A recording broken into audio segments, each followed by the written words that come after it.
नमस्कार। Prime minister Modi ने बुलाई एक मीटिंग कश्मीर के फ्यूचर पे। कश्मीर में इलेक्शंस होने वाले हैं या कश्मीर में डिलिमिटेशन होने वाली है या कश्मीर का जो भी फ्यूचर है उस पर एक ऑल पार्टी मीटिंग बुलाई है, और जिसमें कश्मीर के ज्यादातर बड़े लीडर्स आएंगे और वो लोग डिस्कस करेंगे कश्मीर का फ्यूचर। इस मीटिंग के आते ही पाकिस्तान की तरफ से आए स्टेटमेंट्स के अगर कश्मीर इशू सॉल्व हो जाए तो न्यूक्लियर वेपन्स की जरूरत नहीं है, और इंटरनेशनल लेवल पर जाकर के शाह महमूद कुरैशी ने यूएन को लेटर लिखा कि डेमोग्राफी चेंज हो रही है पाकिस्तान की, कश्मीर की। पाकिस्तान इससे कंसर्न्ड है। हम बात करेंगे इस पर। हमारे साथ है पाकिस्तान की सीनियर जर्नलिस्ट अलवीना आगा जी। अलवीना जी, स्वागत है आपका हमारे शो में। अलवीना जी, क्या जो जब डेमोक्रेसी रेस्टोर हो रही है कश्मीर में, उससे पाकिस्तान को क्या प्रॉब्लम दिख रही है? Rohit, I disagree with the statement. Actually, the question which you threw towards me कि democracy restore हो रही है in the first place, democracy कैसे restore हो रही है? ठीक है, it's the first step. Modi साहब ने जो है एक मीटिंग कॉल की, brainstorming हो रही है कश्मीर के इश्यूज के ऊपर, करेक्ट। लेकिन अगर ये ट्रू स्पिरिट में डेमोक्रेसी वाकई अगर जो है दोबारा से आ रही है सामने, तो सबसे अहम कंसर्न ये है कि आर्टिकल 370 को जो रिवोक किया गया, क्या वो जो है डेमोक्रेसी की धज्जियां नहीं उड़ाई गई? आर्टिकल 370 इटसेल्फ एक वायलेशन रही ह्यूमन राइट्स की। हमने ये भी देखा कि जितने भी इंटरनेशनल लॉ में जो ह्यूमन राइट्स कन्वेंशंस हैं उसकी वायलेशंस रही। इसमें आखिर क्या फर्दर कॉन्सिक्वेंसेस सामने झेलने को पड़े कश्मीरियों को, वो ये थे कि जिस तरह वो अपनी मूवेबल और इमूवेबल प्रॉपर्टीज से हाथ धो बैठे। मोलास्टेशन के केसेस, रेप विक्टिम्स, इसमें बच्चे, इसमें बूढ़े, इसमें खवातीन, तमाम तर जो लोग हैं इसमें जद में रहे। तो अगर वाकई हम ये चाहते हैं, हम सब चाहते हैं, भारत से भी चाहते हैं, पाकिस्तान से भी चाहते हैं कि वाकई डेमोक्रेसी जो है वो रियल मीन्स में उसकी स्पिरिट के साथ आए, तो सबसे पहले तो जो मोदी साहब ने जो कदम लिया था, ये एक एक्सट्रीमिस्ट कदम था बीजेपी की तरफ से, वो इटसेल्फ गलत था। उसके हवाले से उनका क्या स्टांस है, उन्होंने ऐसे क्यों किया? क्या वो वाकई जेन्युइनली डेमोग्राफिक्स को चेंज करने के लिए एक स्टेप नहीं था? अगर वो नहीं था तो फिर क्यों फोर्सफुली जो है रिवोक किया गया आर्टिकल नंबर 1? नंबर 2, फिर इसके जो कॉन्सिक्वेंसेस सामने आ रहे हैं वो भी हम देख रहे हैं। इतना लॉन्ग टर्म जो लॉकडाउन लगाया गया, ये एक अनप्रेसिडेंटेड सिचुएशन है जो कि हम देख रहे हैं। पहले कभी भी ऐसा नहीं हुआ कि किसी भी स्टेट में कोई ऑक्युपाइड टेरिटरी हो, वहां पे आपने एक लॉकडाउन इंपोज कर दिया और फिर आप उसको जस्टिफाई कर रहे हैं, और फिर आप एक लॉन्ग टर्म प्लानिंग करने के लिए जा रहे हैं जिसमें आप डेमोग्राफिक्स चेंज करने का सोच रहे हैं, आप जो मेजॉरिटी है उसको माइनॉरिटी दिखाने का सोच रहे हैं। एक क्वेश्चन ये कि जब जम्मू कश्मीर के लीडर्स जो कि कश्मीर के लोगों से इलेक्ट होते हैं, उनसे वोट लेते हैं, वो इसमें शामिल हो रहे हैं मीटिंग में, वो इस प्रोसेस में साथ हैं। 370 रिमूव हुई, उसमें भी जम्मू कश्मीर के बहुत सारे लीडर्स ने साथ दिया जो कि लोगों से वोट लेके इलेक्ट होके आते हैं। तो क्या ऐसा जितना भी प्रोजेक्ट किया जा रहा है कि वहां पे एट्रोसिटी हो रही है, ये प्रोजेक्ट किया जा रहा है कि वहां पे ह्यूमन राइट्स वायलेशन, उनकी मूवेबल इमूवेबल प्रॉपर्टी हटा ली गई, क्या ये कहीं ना कहीं झूठ नहीं दिखता मैम आपको कि प्रॉपर्टी जब हटाई नहीं गई, वहां के लोग साथ दे रहे हैं, वहां के लड़के अभी आईएएस में आ रहे हैं, वहां के लड़के हमारी Jammu Kashmir light infantry join कर रहे हैं, हमारी आर्मी ज्वाइन कर रहे हैं, तो क्या ऐसा दिख नहीं रहा है कि क्या क्लियर पिक्चर नहीं है कि वो लोग वहां पर बहुत खुश हैं कश्मीरीज और ये गलत इमेज प्रोजेक्ट की जा रही है? रोहित, देखिए, आप भी पत्रकार हैं, मैं भी पत्रकार हूँ। हम दोनों के ऊपर एक रिस्पॉन्सिबिलिटी लाए होती है कि हम दोनों अपने स्टेट, अपने इंस्टीट्यूशंस की जो है आइडियोलॉजी को रिफ्लेक्ट करें, करेक्ट। लेकिन साथ ही साथ हमारी एक और रिस्पॉन्सिबिलिटी है जो कि इंसानों को लेकर है, ह्यूमन राइट्स को लेकर है। हम उससे आंखें बंद नहीं कर सकते, ना मैं कर सकती हूँ ना आप कर सकते हैं।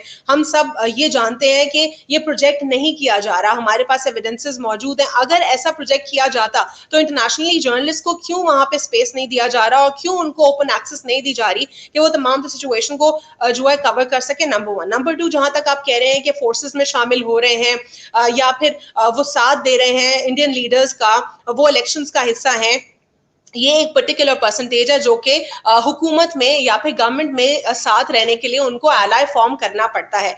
लास्ट जो इलेक्शंस थे उसमें हमने भी देखा, आप ही के इंडियन न्यूज चैनल से कवरेजेस हो रही थी जब इंडियन ऑक्यूपाइड कश्मीर में इलेक्शंस हो रहे थे, तो वहां पे जो स्टूडेंट्स थे जो कि इंडिया में तालीम हासिल कर रहे थे, उन्होंने खुद बताया कि किस तरीके से उनको तकलीफ का सामना करना पड़ रहा है। जो राइट ऑफ कम्युनिकेशन है वो कट है, वो अपने वालिदैन से बात नहीं कर सकते, पेरेंट्स से बात नहीं कर सकते, उनको फैमिली और लव्ड वंस के बारे में पता नहीं है कि वो किस हाल में है, कैसी जिंदगी जी रहे हैं। ये उनका जो राइट ऑफ कम्युनिकेशन है वो उनसे छीना गया।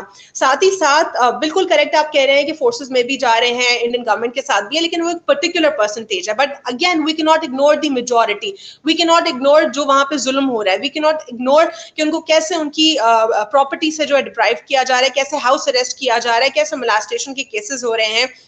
साथ ही साथ अगर मैं प्रोडक्शन के ऊपर बात करूं, उनकी अपनी प्रोडक्शन, लेकिन उनको उसी के राइट से डिप्राइव किया जा रहा है, फोर्स लेबर है और बहुत सारे मामलात और इश्यूज हैं। उससे भी हम जो है उससे डिनाई नहीं कर सकते। इंटरनेशनल कन्वेंशंस को जिस तरीके से भारत तोड़ रहा है वो हम डिनाई नहीं कर सकते। अब हम आ जाते हैं जो आजाद जम्मू कश्मीर है, जो पाकिस्तान के पास जो हिस्सा ऑक्यूपाइड है, उसकी अगर हम बात करते हैं, अगर हम वहां पे ट्रेवल भी करते हैं, जनरली अगर मैं एज ए टूरिस्ट वहां पे बात करूं जाके, तो वहां पे कोई भी खून खराबा नहीं है। वहां पे पाकिस्तान गवर्नमेंट ने उनको हाउस अरेस्ट नहीं किया, पाकिस्तान गवर्नमेंट ने उनके ऊपर कत्लो गारत नहीं की, पाकिस्तान गवर्नमेंट के वहां पे जो है कोई मोलेस्टेशन के केसेस नहीं करा। तो ये एक बिगर पिक्चर में, बिगर पर्सपेक्टिव में हम देख रहे हैं कि ये इंपीरियल ऑपरेशन जो है ये भारत की तरफ से हो रहा है, पाकिस्तान की तरफ से नहीं हो रहा। सबसे आम बात ये वाजे है जो कि जो कश्मीरीज हैं उनकी इंडिपेंडेंस ज्यादा जरूरी है, रादर देन कि वो या तो भारत के पास हो या वो पाकिस्तान के पास हो, उनकी अपनी फ्रीडम ज्यादा इंपॉर्टेंट है। लेकिन इंडिया जो स्टांस इस वक्त पेश कर रहा है वो कंप्लीटली इंपीरियल ऑपरेशन का है। ओके मैम, ये बात भी चलिए, अगर मान लो कि इंपीरियल ऑपरेशन हो रहा है, तो इस समय एज ऑफ नाउ जब हम बात कर रहे हैं, पिछले करीब 2 हफ्ते में 15 के आसपास इंटरनेशनल रिपोर्ट्स हैं, बीबीसी की, सीएनएन की, अल जजीरा की, तो हर हफ्ते 5-6 रिपोर्ट्स हैं। ये रिपोर्टिंग हो रही है, वहां से रिपोर्टिंग हो रही है, जर्नलिस्ट वहां पे हैं। दूसरी चीज एक और ये दीज आर कैटेगोरिक लाइज, तो जिसपे मैं अभी आपसे डिस्कशन, मैम जस्ट मिनट, मुझे आपका माइक म्यूट करना पड़ा था, तो जिस तरह आप कह रहे हैं कि इंटरनेशनल जर्नलिस्ट को एक्सेस है, that's not a clear access, that's a limited access, right. और अगेन मैं इस बात पे, जिस तरह पुलवामा अटैक, आपको याद होगा कि जिस तरीके से इलेक्शंस के लिए मोदी साहब ने जो पूरा एक गेम और ड्रामा खेला था, उसके बाद जो वो एक्सपोज हुआ, जब इलेक्शंस हो रहे थे उस वक्त भी जो इंडियन स्टूडेंट्स थे उन्होंने भी कहा कि ये एक रिएक्शन था जिसको पाकिस्तान के ऊपर डाला गया। फिर उसके बाद वो जो कुछ कव्वे मरे हुए पाकिस्तान में पड़े थे, जिसको वो कह रहे थे कि 250 लोग जो हैं मरे हैं और हमने मार दिए हैं, वो सिर्फ 2-3 कव्वे थे और वहां पे कोई ऐसे आसार नहीं थे। वहां पर पाकिस्तान ने इंटरनेशनल मीडिया को ओपन एक्सेस दी कि आप आए, आके देखें, दूध का दूध और पानी का पानी, आप क्लियरली देखें, क्रिस्टल क्लियर पिक्चर देखें। उस तमाम सिनेरियो में क्यों बीजेपी जो है खामोश रही? उस पे आपने कांग्रेस का भी स्टांस देखा होगा, जो कांग्रेस स्टांस पेश कर रहा था, और बार बार जिस तरीके से जो मरीन जो डिफीट का सामना करना पड़ा भारत को, उस पर भी जो है कांग्रेस ने बात की। जिस तरीके से जो हमारे जहाज हैं उसके ऊपर भी बात की कांग्रेस ने। उसके बाद फिर जो जिस तरह अभिनंदन जो है उनको भी लेके जो है पाकिस्तान का स्टांस बहुत ही एक मैच्योर स्टांस था। इनफैक्ट जो हमारी ऑपोजिशन है उस वक्त को लेके उन्होंने काफी ज्यादा जो है गवर्नमेंट को क्रिटिसाइज किया। उन्होंने कहा कि आप क्यों छोड़ रहे हैं इनको, और ये आपको नहीं छोड़ना चाहिए, आप भारत के आगे दब रहे हैं। लेकिन वो एक मैच्योर स्टांस था और आप किसी भी फौजी को डिसरिस्पेक्ट नहीं कर सकते, चाहे वो किसी भी सरहद का हो। तो वो एक सिनेरियो मुख्तलिफ था जिसके ऊपर एक डिप्लोमेसी पाकिस्तान की जो थी उसको इंटरनेशनली रिकॉग्निशन मिली। राइट, एक चीज और आपने बोला कि वहां पर जो कश्मीरी लड़के हैं वो अपने घर कांटेक्ट नहीं कर पा रहे हैं इस समय, या इस समय नहीं, आज से करीब 6 महीने पहले, उससे भी ज्यादा टाइम से वहां पर फोन चल रहे हैं, वहां पर नेट चल रहे हैं, लोगों की बातचीत चल रही है, वहां से रिपोर्ट्स आ रही हैं। अब आप बोलते हैं कि पूरा एक्सेस नहीं है। पूरा एक्सेस नहीं है तो किसी भी इंटरनेशनल न्यूज चैनल ने या न्यूज़पेपर ने ऐसा कुछ बोला नहीं कि पूरा एक्सेस नहीं है। दूसरी बात, जो आपने बोला कि पाकिस्तान, हम लोगों ने अभिनंदन छोड़ा, तो अभिनंदन छोड़ा, उस पर तो आप ही के अपने अयाज गुल साहब का स्टेटमेंट था कि आर्मी चीफ की टांगें कांप रही थी, पसीने आ रहे थे, इस वजह से छोड़ा। तो क्या मतलब आप मतलब एक एक डिफीट को फिर उसको विक्ट्री दिखाना जरूरी है क्या? आर्मी चीफ की टांगे कांप रही थी और अभिनंदन को ऐसे ही छोड़ दिया उन्होंने चाय पिला के, और वो टीज फैंटास्टिक था, और वो उसके बाद फिर आप लोगों को हटाना पड़ा। मुझे तो बड़ा दुख हो रहा था अभिनंदन का कि कैसे आप लोगों ने उस बेचारे को हटा दिया। चले एक हो गया मिसहैप, एक ह्यूमन एरर हो गया उस बेचारे का, उसको फिर जाके छोड़ दिया। और अगर ऐसे ही टांगे कांप रही होती तो क्या फिर यहाँ पे अभिनंदन को तो फिर हम रख सकते थे जबरदस्ती। एक मेच्योरिटी का सामना किया उन्होंने, जो एक बहुत अच्छा तरीके से उनको इज्जत देकर वापस किया। अगर भारत को इज्जत रास नहीं थी तो फिर आप लोग बता दीजिए, फिर हम भी वही सलूक करते जो आप लोगों ने हमारे सिपाहियों के साथ किया, जबानें काट के उनको पूरी जिंदगी कैद करके। सिपाही मकबूल हुसैन, आपको शायद याद हो, उनको किस किस कदर उनको टॉर्चर का सामना करना पड़ा। एक इंटरनेशनल लॉ भी कहता है कि एक तो प्रिजनर ऑफ वॉर भी नहीं थे अभिनंदन, वो तो एक वन साइडेड वॉर थी, जो कि मोदी साहब पूरी की पूरी स्ट्रगल कर रहे थे कि उनका वोट बैंक बढ़ा दिया जाए। उन्होंने औरतों के लिए भी जो है एक मुस्लिम वुमेन के लिए एक कानून पास किया, जिससे सॉफ्ट कॉर्नर मुस्लिम वुमेन का उनकी तरफ बढ़ा, वोट बैंक और जनरेट हुआ। फिर मजीद उनको एग्रेसिव जो हिंदुत्व फिलॉसफी को जो प्रैक्टिस करते हैं, उनका भी वोट बैंक उनको जीतना बहुत जरूरी था। फिर इसी तरीके से जो ये तमाम दर स्टांस था, इस पे आप ही की तरफ से भी बहुत ज्यादा क्रिटिसिज्म का सामना करना पड़ा। और अगर हमारी अफवाज की टांगे कांप रही होती तो फिर आप लोग को मुंह की कैसे खानी पड़ी। सिर्फ हवा से नहीं, हवाबाजी से नहीं, बल्कि मेरीन से भी आप लोग को बुरी तरीके से जो है शिकस्त का सामना करना पड़ा। तो ये शिकस्त को अब आप लोग, ये जो आपने मुझसे सवाल किया ना रोहित, ये एक्चुअली आपने खुद ही अपने सवाल में अपना जवाब दे दिया।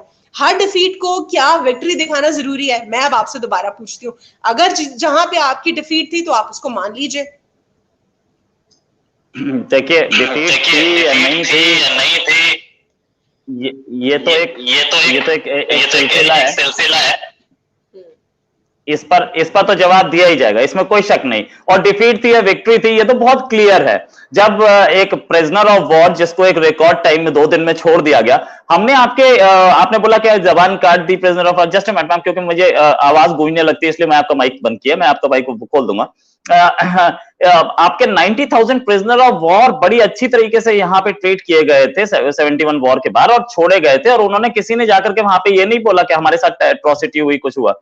जहां तक बात ये कि डिफीट थी या विक्ट्री थी, ये तो इसी से पता लगता है कि 2 दिन के अंदर अंदर हमारा प्रिजनर ऑफ वॉर छोड़ दिया, और टी इज फैंटास्टिक, टी पता नहीं चाय पिलाई, ठीक है, अच्छा काम किया, इसमें कोई शक नहीं। लेकिन इतनी जल्दी छोड़ने का क्या मतलब बनता है? कहीं ना कहीं तो डर था ना। देखिए रोहित, मुझे अभी से जो है आपके ट्विटर के ऊपर मुझे इनबॉक्स आ रहे हैं, और जो जितिन है वो काफी मुझे फॉलो करते हैं, वो भी जो है इस वक्त आपके सवालों के ऊपर खुद इटसेल्फ सवालात उठा रहे हैं। तो ये इससे कोई आपकी जो है सक्सेस नहीं है। इससे जो है ये आप लोग की क्लियर, ये हमारा बड़ापन था। ये हमने जो उनको इज्जत बख्श के, फिर हमने उनको, सबसे पहले तो आपने सवाल को करेक्ट कर लीजिए, वो प्रिजनर ऑफ वॉर नहीं थे, it was a one sided war. हम नहीं लड़ रहे थे आप लोग के साथ, ठीक है? वो आप लोग ही पहले पुलवामा का ड्रामा कर रहे थे, फिर उसके बाद फिर दूसरा स्टांस पेश कर रहे थे। ये मुस्तकिल एक ही तरफ से एक लड़ाई थी जिसको सिर्फ अपने सेल्फ डिफेंस में रोका जा रहा था। हमने यहां से कोई वॉर स्टार्ट नहीं की थी। तो ये वो तो केस से बिल्कुल मुख्तलिफ है। इन केस अगर ये वाकई दोनों तरफ की लड़ाई होती तो भी हम अगर उनको इज्जत से भेज देते तो शायद ये हमारा बड़ापन होता। और आप इंटरनेशनल न्यूज हेडलाइंस को इग्नोर नहीं कर सकते, जिन्होंने इमरान खान साहब की इस तमाम तर सिचुएशन को बहुत अच्छे से हैंडल करने को एक मिसाल करार दिया। फवाद चौधरी, आपके मिनिस्टर, उन्होंने ही स्टेटमेंट दिया था कि पुलवामा वाज अ सक्सेस। अगर वो पार्लियामेंट में ऐसा बोल रहे हैं कि पुलवामा वाज अ सक्सेस, तो इसका मतलब तो पुलवामा पाकिस्तान की तरफ से हुआ था। ऐसा तो उन्होंने कभी नहीं बोला कि भाई जो सेकेंड वर्ल्ड वॉर थी दैट वाज आवर सक्सेस, क्योंकि उसमें पाकिस्तान नहीं था।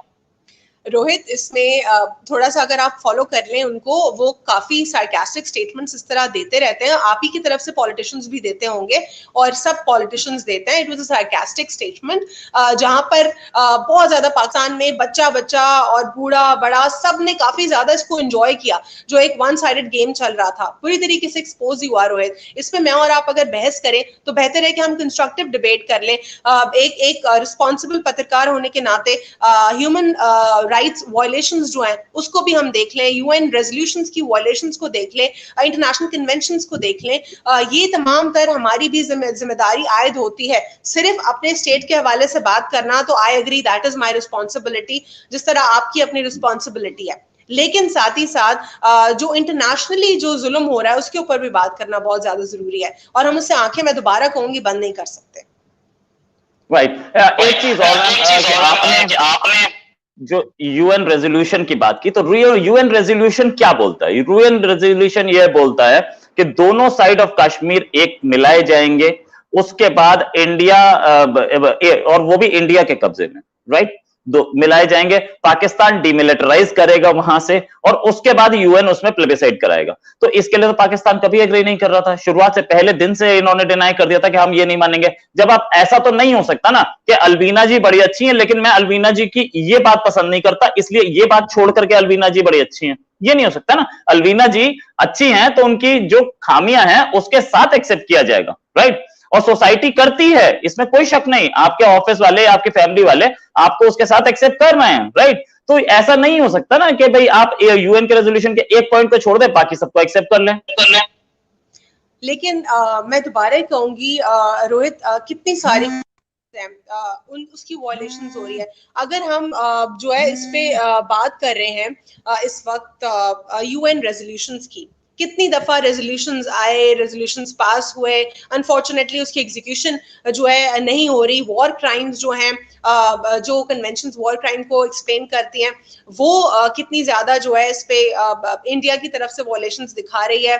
ये तमाम तर जो सिचुएशन है वो एक अनएड्रेस सिचुएशन है। इसके ऊपर जो है मेरे नहीं ख्याल से कि अगर कोई इंटरनेशनल लॉ स्टूडेंट है या इंटरनेशनल लॉ को समझता है बेहतर, तो वो इसके ऊपर कोई मजीद और डिबेट करेगा। क्लियर कट इस पे जो है रेजोल्यूशंस की जो है वायलेशन हो रही है, and that is happening. Right, एक final question ma'am. Ma'am question ये कि अगर कश्मीर में इलेक्शंस हो रहे हैं और इलेक्शंस में वहां की पार्टीज पार्टिसिपेट कर रही हैं, तो पाकिस्तान क्या एक्सपेक्ट करता है? देखिए, इसमें तो I would not comment on that, because इसमें जो है पाकिस्तान की फॉरेन पॉलिसी का क्या स्टांस है, इसके ऊपर तो कोई अभी इतनी कोई क्लियर कट राय नहीं है।